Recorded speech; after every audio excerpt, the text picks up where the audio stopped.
What does a charismatic cult leader, an emotionally conflicted writer, a closeted porn star, a lonely sex addict, a feisty transsexual, a spirited music editor, a sensitive priest, and an obnoxious storm chaser all share in common? They all describe the rich, colorful, and vastly expansive screen roles of the great character actor Philip Seymour Hoffman.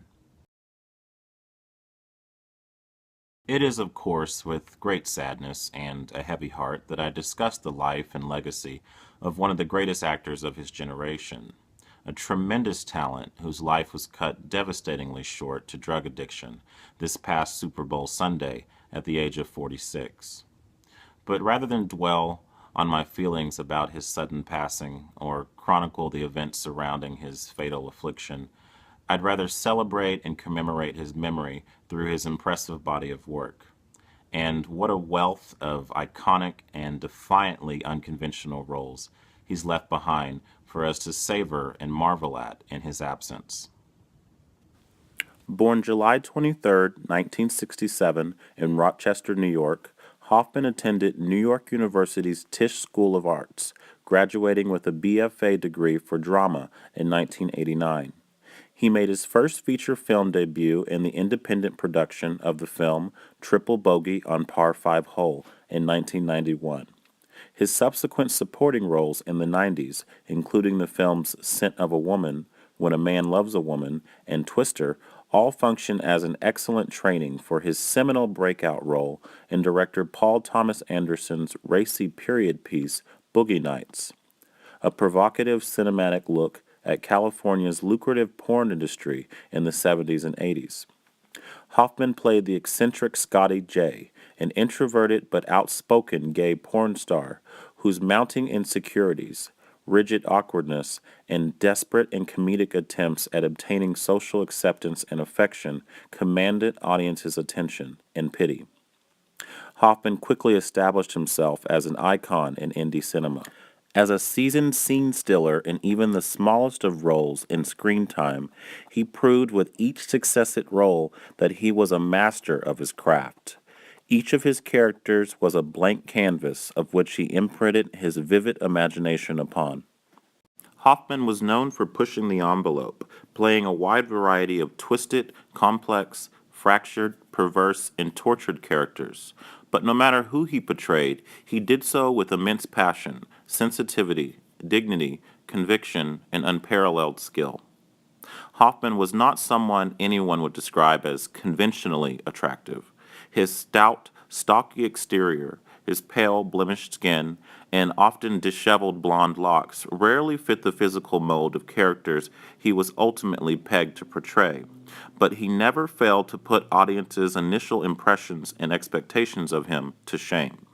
He had an uncanny ability to disappear into any role, to be emotionally naked on screen, and to project his character's common humanity. He always manages to evoke our empathy, daring us to love and understand people we wouldn't initially be keen on embracing. He breathed life into a litany of complex, eccentric, and indelible characters that demonstrated his unyielding versatility as an actor. In what is easily one of Hoffman's most flamboyant roles, he played an aging pre-op transsexual named Rusty. The character Rusty is a vibrant, colorful, and fiery free spirit with a sharp tongue and a heart of gold. Hoffman plays her with startling accuracy and precision, creating a character that is at once jarringly peculiar and then oddly familiar. If I had to pick a favorite of his performances, it would undoubtedly be his Oscar-winning turn as Truman Capote. What Hoffman created with this supremely challenging role as the courageous yet delicate and feeble writer is more than just a performance or a glorified caricature, but a full embodiment, both physically and emotionally. He was in total command of every word and every small gesture. But his craft went beyond this character's fluttering mannerisms and screechingly high-pitched voice. He carved out a fully fleshed human being with real fears, real intellect, compassion, fragility, and heartbreak. No matter how bizarre or complicated Hoffman's creations were, you couldn't help but feel for them. After his award-winning performance in Capote, Hoffman was released from his exile of playing merely supporting characters and joined the rank of A-list celebrity status.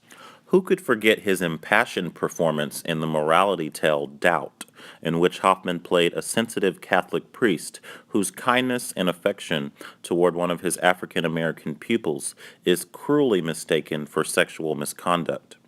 His portrayal as Father Flynn is played with a quiet fury, moral ambiguity, and emotional transparency.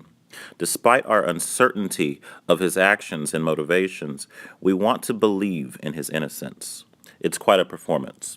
Hoffman also stunned audiences with his role in Paul Thomas Anderson's The Master, in which he played a charismatic and conflicted cult leader whose eerie charm and authoritative presence seduced and persuaded everyone around him.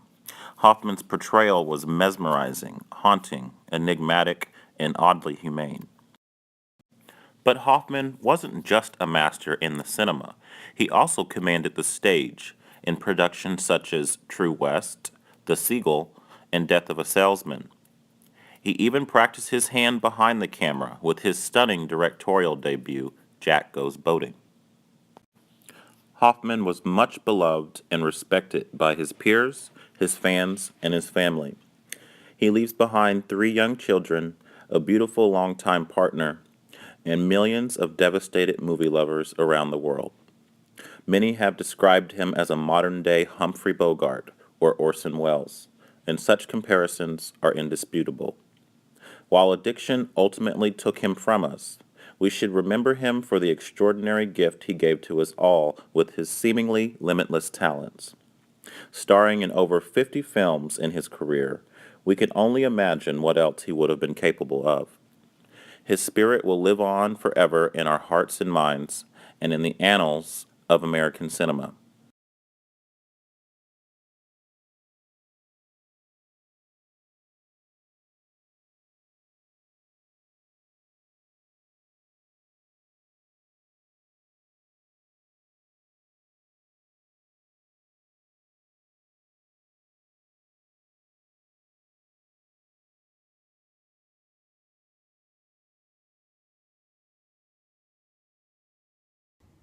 Rest in peace, Philip Seymour Hoffman.